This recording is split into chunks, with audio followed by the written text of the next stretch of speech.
आ गया, जनधन भी आ गया। आंकड़े बताते हैं कि 80% लोग पर डे 100 रुपए से कम खर्च करते हैं भारत में, और जो 20% खर्च करते हैं उनके पास एटीएम, पेटीएम, भीम, यूपीआई, डेबिट कार्ड पहले से ही है। फिर 100 रुपए से बड़ी नोट की जरूरत है क्या? जोर से बोलिए। 30 करोड़ परिवार है, 130 करोड़ आधार है, यानी हर परिवार में आधार है, तो प्रॉपर्टी को आधार से लिंक किया जा सकता है कि नहीं किया सकता? जब पर डे 100 रुपए से कम, 80 करोड़ लोग पर डे 100 रुपए से कम खर्च करते हैं, तो स्वाभाविक सी बात है रोज आईफोन तो खरीदेंगे नहीं हो। इसका मतलब वो बेसिक फोन यूज करते हैं, सस्ता कपड़ा खरीदते हैं, कपड़ा भी खरीदेंगे तो 1500 वाला कपड़ा खरीदेंगे, वो 4000 वाली शर्ट तो खरीदेंगे नहीं, जब पर डे 100 रुपए से कम खर्च करने वाले लोग हैं। तो अगर 100 रुपए से बड़ी नोट को बंद कर दिया जाए और एवरेज मान लिया कि 5000 रुपए, जिस सामान की एमआरपी 5000 है, जिस सर्विस की 5000 कास्ट है, यानी एयर खरीदा, टिकट खरीदा, रेलवे का एसी का टिकट खरीदा, या बिजली का बिल है, जो भी है, जो 5000 से नीचे है वहां तक कैश लेन देन अलाउ है। लेकिन अगर 5000 क्रॉस कर गया फिर आपका कैश लेन देन नहीं हो सकता। स्वाभाविक सी बात है, गरीबों को तो मुफ्त में बिजली मिलती है, तो उनका बिजली तो बिल वैसे भी आएगा भी तो 5000 से कम ही आएगा। तो यानी गरीब आदमी, दलित आदमी कैश यूज करता रहेगा, लेकिन बड़े लोग ये कैश यूज नहीं कर पाएंगे, और उनको जरूरत भी नहीं एटीएम, पेटीएम भी पहले से ही है। केवल 1% बैंकिंग ट्रांजैक्शन टैक्स लगा दिया जाए, ओनली 1%। ना आपको इनकम टैक्स देना, ना आपको जीएसटी देना, ना आपको टोल टैक्स देना, ना आपको रोड टैक्स देना, ना आपको कुछ भी टैक्स नहीं देना। केवल जब जब आप ट्रांजैक्शन करोगे आपको 1% एक्स्ट्रा देना है। आपको सीए नहीं रखना, आपको अगर फैक्ट्री चला रहे हो तो आपको वहां पे सेल टैक्स डिपार्टमेंट नहीं रखना। आपका टैक्सेशन सिस्टम ही खत्म हो गया। जो सीए है अपना कुछ और काम करेंगे, बेरोजगार थोड़ी हो जाएंगे, कोई और काम करेंगे। अब आप ये बताओ, 1% देना यानी 100 रुपए का सामान खरीदा तो 101 दिया, 1000 सामान खरीदा 1010 दिया, 1 लाख सामान खरीदा तो 1,01,000 दिया। ये आप लोगों के लिए फिजिबल है कि नहीं? जोर से बोलिए जरा। सब खुशी खुशी दे देंगे, मिडिल क्लास खुशी खुशी दे देगा, उसको कोई इनकम टैक्स नहीं देना। बिजनेस क्लास खुशी खुशी दे देगा, उसको हर महीने जीएसटी नहीं भरना। गाड़ी वाले भी आराम खुशी खुशी दे देंगे, उनको टोल टैक्स नहीं देना, न रोड टैक्स देना, न टोल टैक्स देना, न वैट देना, जीएसटी देना, न टीडीएस देना, कुछ भी नहीं देना। केवल जब ट्रांजैक्शन करना है तो 1% एक्स्ट्रा देना है। मैं गारंटी के साथ कहता हूं, सरकार का खजाना भर जाएगा और भारत में वोट और नोट वाली पॉलिटिक्स खत्म हो जाएगी। जो सरकारी बाबू आपसे हर बात के लिए पैसा मांगता है, वो पैसा मांगना छोड़ देगा। कैसे? ऐसे उसकी तनख्वाह 50,000 रुपए है, अभी चूंकि प्रॉपर्टी आधार से लिंक नहीं है, कैश लेन देन की सीमा तय नहीं है, वो आईफोन खरीदे कैश में या गाड़ी खरीदे कैश में कोई फर्क ही नहीं पड़ रहा है। आधार लिंक नहीं है, इसलिए वो कितनी प्रॉपर्टी खरीद रहा है, कहीं पे कुछ आ नहीं रहा है सिस्टम में। आधार मांगा तो जा रहा है, आप लोग कुछ लोग नहीं आधार तो मांगते हैं, मांगते हैं, लेकिन उसका कहीं पे वो नहीं हो रहा है, मॉनिटरिंग नहीं हो रही है कि एक व्यक्ति ये जो नगर निगम का बाबू है ये साल भर में कितनी प्रॉपर्टी खरीद रहा है, इसकी कोई मॉनिटरिंग नहीं हो रही है। जब वो पैसा लेके खर्च ही नहीं कर सकता तो पैसा खाएगा नहीं, जब खाएगा नहीं तो पैसा लेगा क्यों? ये पॉलिटिशियन जो बड़ा बड़ा कॉलेज के लिए इतना जैसे कर्नाटक के पॉलिटिशियन के बारे में बड़ी बात फेमस है, यहां जो विधायक होता है सबसे पहले कॉलेज बनाता है। विधायक बनते ही सबसे पहले इंजीनियरिंग कॉलेज, लॉ कॉलेज या मेडिकल कॉलेज को उनको एक कॉलेज पहले खोलता है। जब वो हो जाता है फिर एक फार्म हाउस लेता है, और कुछ लोग कहते हैं उसके बाद ऑस्ट्रेलिया में फार्म हाउस लेता है, भारत के बाद। हाँ, ऑस्ट्रेलिया में इसलिए लेते हैं कि ऑस्ट्रेलिया की पॉपुलेशन 2.5 करोड़ है और ऑस्ट्रेलिया का एरिया भारत का 2.5 गुना ज्यादा है। जस्ट यू इमेजिन कि ऑस्ट्रेलिया की पॉपुलेशन दिल्ली के बराबर है, ऑस्ट्रेलिया का एरिया भारत का 2.5 गुना ज्यादा है, तो वहां बड़े बड़े 3-3 हजार एकड़ के, 5-5 हजार एकड़ फार्म हाउस ले लेते हैं। कुछ लोग मुझे वहां से वीडियो कॉल करके दिखाते भी हैं, देखो साहब ये इनका फार्म हाउस, इनका फार्म हाउस। तो करप्शन 100% खत्म हो जाएगा। पैसा लेगा ही नहीं आदमी, लेगा तो पकड़ा जाएगा। लग्जरी क्लास में गया, पकड़ा गया। एग्जीक्यूटिव बिजनेस क्लास का एयर टिकट खरीदा, फिर पकड़ा गया, क्योंकि वो तो ऑनलाइन कैश में हो ही नहीं सकता, ऑनलाइन है। महंगा फोन खरीदा, फिर उसका रिकॉर्ड में आ गया। कुछ भी काम करेगा, 5,000 रुपए सस्ता काम करेगा, उसका काम होगा। जैसे ही 5,000 की लिमिट, 4,999 की लिमिट क्रॉस किया, वो सीधे मॉनिटर में आ गया। और दिल्ली में बैठे बैठे सरकार को पता चला कि कलबुर्गी में क्या खरीदा जा रहा है, मैंगलोर में क्या खरीदा जा रहा है, उडुपी में क्या खरीदा जा रहा है, बैठे बैठे दिल्ली में। ईडी को छापा मारना नहीं है। और फायदा क्या हुआ? जब इनकम टैक्स खत्म हुआ तो इनकम टैक्स डिपार्टमेंट खत्म हो गया। करीब 50,000 रुपए उनकी सैलरी पे जाता है, 50,000 करोड़। जीएसटी खत्म हो गया तो जीएसटी डिपार्टमेंट खत्म हो गया। वैट खत्म हुआ तो वैट डिपार्टमेंट खत्म। टीडीएस खत्म हो गया तो बैंक का आधा काम खत्म। टोल टैक्स खत्म हो गया, आधा उधर काम खत्म। आरटीओ ऑफिस में आधी समस्या खत्म। करप्शन हमारे भारत की 50% समस्याओं का रूट काज है। 5 लाख लोग पर डे करप्शन के कारण सड़क पे मरते हैं। रोड एक्सीडेंट का मूल कारण करप्शन है। एक्सीडेंट का 2 ही रूट काज है, या तो ड्राइवर अनाड़ी है या तो सड़क में गड्ढा है। सड़क में गड्ढे का रूट काज करप्शन है और अनाड़ी होने का रूट काज करप्शन है। अनाड़ी होने का रूट काज करप्शन कैसे है? उसकी ट्रेनिंग हुई नहीं, उसका ट्रायल नहीं हुआ, उसका टेस्ट नहीं हुआ, 5,000 रुपए दलाल को दिया, वो घर बैठे बैठे डीएल लाके दे दिया।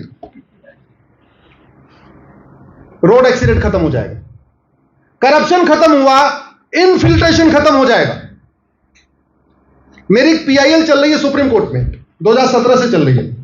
अनफॉर्चुनेटली मुझे तीसरा सीतलवाड़ के तरीके से फास्ट ट्रैक हमारा काम नहीं हो पा रहा है। वहां पे जिस तरीके से तीसरा सीतलवाड़ को वहां पे जस्टिस मिलता है, वैसे मुझे नहीं मिल पा रहा।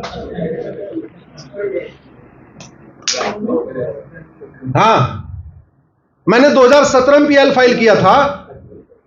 उस समय बताया था कि 5 करोड़ घुसपैठी आ चुके हैं।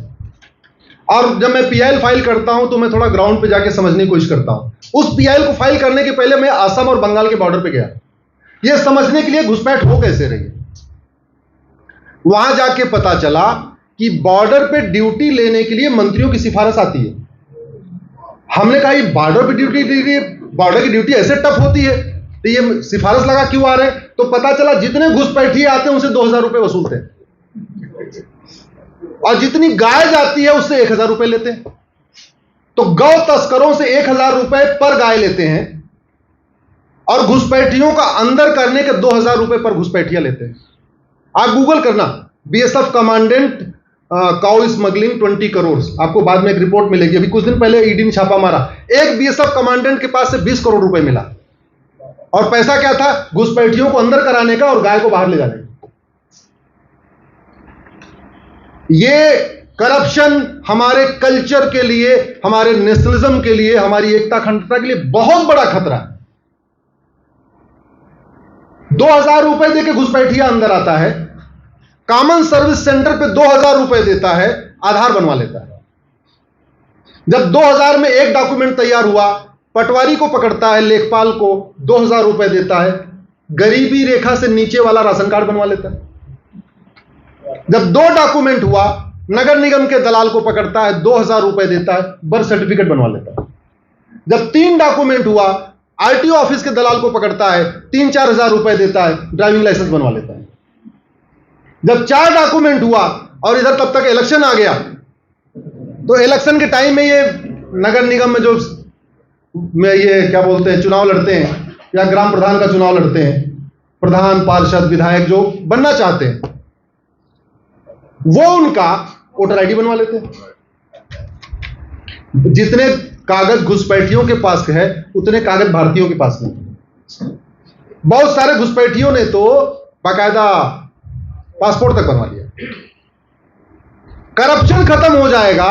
वो बीएसएफ वाला कमांडेंट अभी 20 करोड़ हजम कर सकता है, फ्लैट खरीद के, फार्म हाउस खरीद के, आईफोन खरीद के, मर्सिडीज खरीद के। लेकिन जैसे ही हो गया कि 5,000 रुपए से ऊपर कैश ट्रांजैक्शन हो ही नहीं सकता, तो वो बीएसएफ का कमांडेंट 20 करोड़ लेकर क्या करेगा? कहीं भी खर्च करना जाएगा। आजकल तो शर्ट भी 8,000 की आती है, अगर वो महंगी शर्ट खरीदेगा तो भी पकड़ में आ जाएगा। इसलिए कह रहा हूं रिवर्स इंजीनियरिंग करनी पड़ेगी। नैतिकता सिखा सिखा के करप्शन खत्म नहीं हो सकता। लोगों को पढ़ा के, समझा के, धार्मिक शिक्षा दे के अगर नैतिकता शिक्षा के सिखाने से करप्शन खत्म होता तो सबसे ज्यादा महामंडलेश्वर भारत में ही है, सबसे ज्यादा राम कथा करने वाले भारत में ही है, सबसे ज्यादा कृष्ण कथा करने वाले भारत में ही है। राम की धरती भारत है, कृष्ण की धरती भारत है, महावीर की धरती भारत है, महावीर जैन की धरती भारत है, शंकर जी की धरती भारत है, बसवा प्रभु की धरती भारत है, इतने महान लोग, विवेकानंद की धरती भारत है, रामकृष्ण की धरती भारत है। करप्शन कम हुआ क्या? इसका मतलब नैतिकता सिखा करप्शन खत्म नहीं हो सकता। करप्शन खत्म करने के लिए वन नेशन वन एजुकेशन, जिसमें प्राइमरी में ही उसको वेद पुराण गीता रामायण पढ़ाया गया, उससे थोड़ी नैतिकता आई। और फिर वन नेशन वन टैक्स, लेना चाहे तो भी ना ले पाए। समान शिक्षा के द्वारा उसमें वैल्यूज डाला, इथोस डाला, संस्कृति सिखाया और फिर व्यवस्था ऐसी कर दिया रिवर्स इंजीनियरिंग के द्वारा, चाह के भी नहीं ले सकता। मैं गारंटी के साथ कहता हूं, करप्शन खत्म हो जाए, घुसपैठ खत्म हो जाएगी, करप्शन खत्म हो जाए, धर्मांतरण खत्म हो जाएगा। मेरी पीएल धर्मांतरण पे भी चल रही है सुप्रीम कोर्ट में। 10-10 लोग हमारी पीआईएल का विरोध करने के लिए आए हुए। आप कल्पना करिए, जिस दिन हमारा मैटर लगता है, एक तरफ मैं रहता हूं, एक तरफ 10 लोग खड़े हो जाते हैं। और जो 10 लोग खड़े होते हैं उसमें कोई भूतपूर्व वित्त मंत्री है, कोई गृह मंत्री है, कोई कानून मंत्री भी है। क्यों खड़े हो रहे? पैसा आ रहा है। वन नेशन वन टैक्स लागू किया, फॉरेन फंडिंग खत्म हुई, फॉरेन फंडिंग खत्म हुई, कैश फ्लो खत्म हुआ, कैश फ्लो खत्म हुआ, वो विरोध करने नहीं आएंगे, क्योंकि हम तो फ्री में जाते हैं, वो पैसे के लिए आते हैं।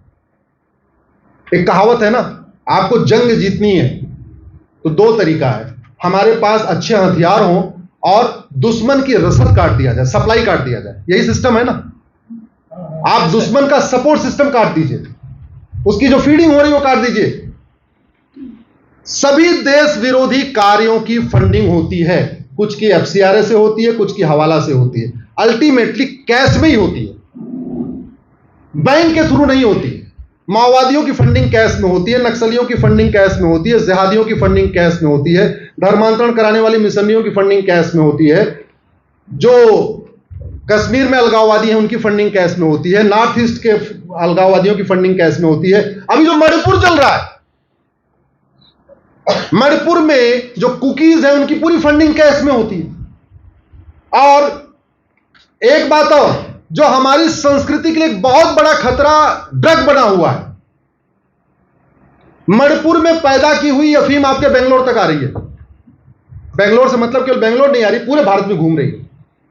हमारी संस्कृति के लिए जो बहुत बड़ा खतरा ड्रग बना हुआ है, और भारत के संविधान का आर्टिकल 47 कहता है भारत को नशा मुक्त बनाओ। अनफॉर्चुनेटली उस पर संसद में कभी चर्चा ही नहीं होती, विधानसभा में चर्चा ही नहीं होती है।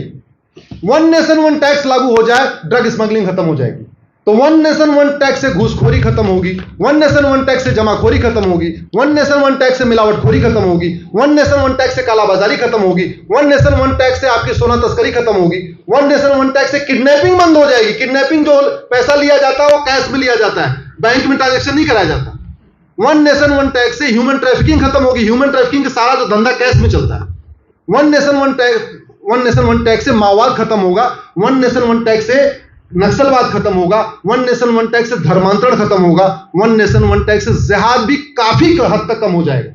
इसलिए मैं आप सबसे निवेदन करता हूं, वन नेशन वन टैक्स के बारे में जागरूकता फैलाइए, बहुत जरूरी है भारत की संस्कृति के लिए, हमारी सुरक्षा के लिए, हमारे आने वाली जनरेशन के लिए।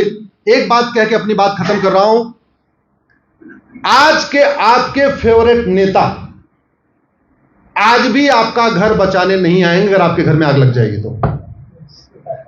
न कश्मीर में कोई बचाने आया, न मणिपुर में कोई बचाने आया, न बंगाल में कोई बचाने आया, न केरल में कोई बचाने आया। लेकिन आज का बनाया हुआ अच्छा कानून 25 साल के बाद आपके बच्चों को बचाएगा, यह मैं गारंटी लेता हूं।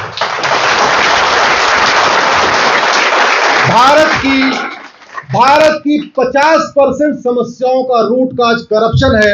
वन नेशन वन टैक्स से करप्शन खत्म हो जाएगा, यह मैं गारंटी देता हूं। 80% समस्याओं का रूट काज करप्शन और पॉपुलेशन एक्सप्लोजन है। केवल 2 काम किया जाए, पॉपुलेशन कंट्रोल के लिए कठोर कानून बना दिया जाए, वन नेशन वन टैक्स के जरिए करप्शन खत्म कर दिया जाए, भारत की 80% समस्याएं खत्म हो जाएंगी। अब आपको लगता होगा कि जब ये लागू होगा तो लोग सड़क पे हंगामा करेंगे, तो स्वाभाविक सी बात है, उसके लिए हमें चाणक्य नीति अपनानी पड़ेगी या किसानों से सीखना पड़ेगा। किसान जब बीज बोते हैं तो सीधे सीधे खेत में बीज नहीं बोते, पहले जुताई करते हैं, गुड़ाई करते हैं, निराई करते हैं, खरपतवार की सफाई करते हैं, फिर भी खरपतवार बचता है तो पेस्टिसाइड डाल देते हैं। ऐसे ही करते हैं ना। कोई फैक्ट्री बनाई जाती है तो क्या करते हैं, पहले लेवलिंग करते हैं, फाउंडेशन खोदते हैं, कूटते हैं, उसमें जमीन को मजबूत करते हैं, फिर उसके ऊपर फाउंडेशन बनाते हैं। ऐसे घर भी बनाया जाता है। वन नेशन वन टैक्स लागू हो जाए, भारत के कम से कम 10,000 नेता और नौकरशाह भारत छोड़ के भाग जाएंगे, यह मैं गारंटी लेता हूं। वो कैसे छोड़ के भाग जाएंगे? क्योंकि उन्होंने अपने ड्राइवर के नाम पे फार्म हाउस खरीदा हुआ है, अपने खाना बनाने वाले के नाम पे लॉ कॉलेज चला रहा है, अपने दूसरे नौकर के नाम पे क्या बोलते हैं, फ्लैट बंगलो बना हुआ है, अपने तीसरे नौकर के नाम पे जो है इंजीनियरिंग कॉलेज चला रहे हैं, चौथे नौकर के नाम पे मेडिकल कॉलेज चला रहे हैं, एक नौकर के नाम पे जो है पेट्रोल पंप चल रही है, साली के नाम पे कुछ और चल रहा है, साले के नाम पे कुछ और चल रहा है, ससुर के नाम पे कुछ और चल रहा है। ऐसे बटा हुआ है, उनके नाम पे कुछ नहीं, क्योंकि उनको एफिडेविट फाइल करना है तो अपना 2-3-4 करोड़ दिखा देते हैं बस। आपके शिव कुमार जी ईमानदार हैं, 450 करोड़ दिखाते हैं, बाकी उनके पास कितना है भगवान जाने, आप लोग जानते हो। 450 करोड़ दिखाते हो। अब वन नेशन वन टैक्स लागू करते ही, जैसे ही प्रॉपर्टी आधार से लिंक हुई, और उसमें मेरी पीआईएल चल रही है। एक बात मैं बता दूं, मैं जो कुछ कहता हूं पब्लिक के बीच में बाद में कहता हूं, पहले अपने दिमाग में पकाता हूं, उसके बाद कोर्ट जाता हूं। कोर्ट जब उसको एक्सेप्ट कर लेता है, सरकार को नोटिस जारी कर देता है, तब मैं उस पर बोलता हूं।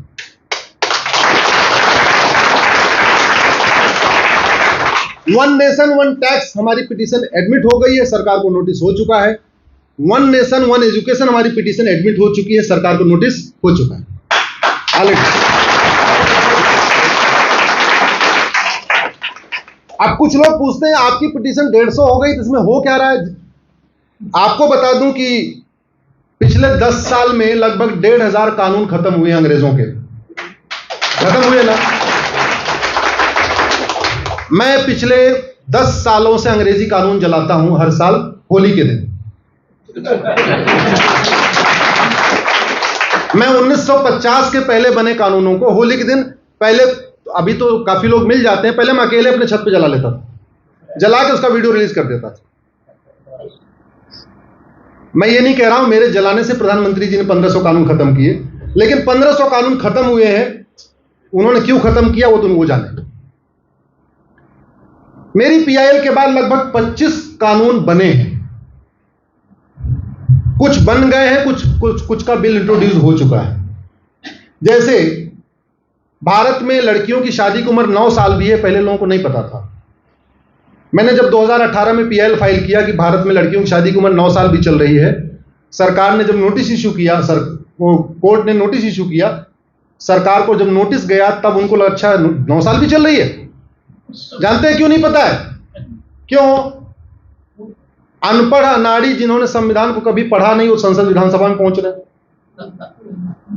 और कितना दुर्भाग्य है, टीचर बनने के लिए टीचर एलिजिबिलिटी टेस्ट है, डॉक्टर बनने के लिए नीट है, इंजीनियर बनने के लिए जेईई है, और पॉलिटिशियन बनने के लिए। अब ये बताओ, वो ओथ लेते हैं मैं संविधान के अनुसार काम करूंगा, इसमें ओथ भी है। 5 लोगों की ओथ इसमें है, जज की, सांसद, विधायक, मंत्री की। अब जज अगर ओथ लेता है मैं संविधान, I will uphold constitution, I will act according to constitution, I will follow the constitution, तो जज तो ठीक है भाई, उसने वकालत किया फिर जज बना, उसको पता है। ये सांसद, विधायक, मंत्री जो ओथ लेते हैं कि मैं संविधान के अनुसार कार्य करूंगा, और उनको फंडामेंटल राइट क्या है, डायरेक्टिव प्रिंसिपल क्या है, फंडामेंटल ड्यूटी क्या है, उनको क्या करना है उनको पता ही नहीं है, तो वो ओथ झूठी ओथ है कि नहीं? मैं कह रहा हूं मैं बेंगलोर को वर्ल्ड क्लास बना दूंगा, बेंगलोर मैंने देखा ही नहीं, ये चल रहा है। मुझे लगता है समय आ गया है कि जैसे टीचर एलिजिबिलिटी टेस्ट होता है, ऐसे लेजिस्लेचर एलिजिबिलिटी टेस्ट भी होना चाहिए, एक एलईटी भी होना चाहिए, कम से कम प्राइमरी स्क्रीनिंग सिस्टम होना चाहिए। पढ़े लिखे लोग आए, पढ़े लिखे लोगों की कमी थोड़ी है। और संविधान बन रहा था, उसमें चर्चा भी हुई थी।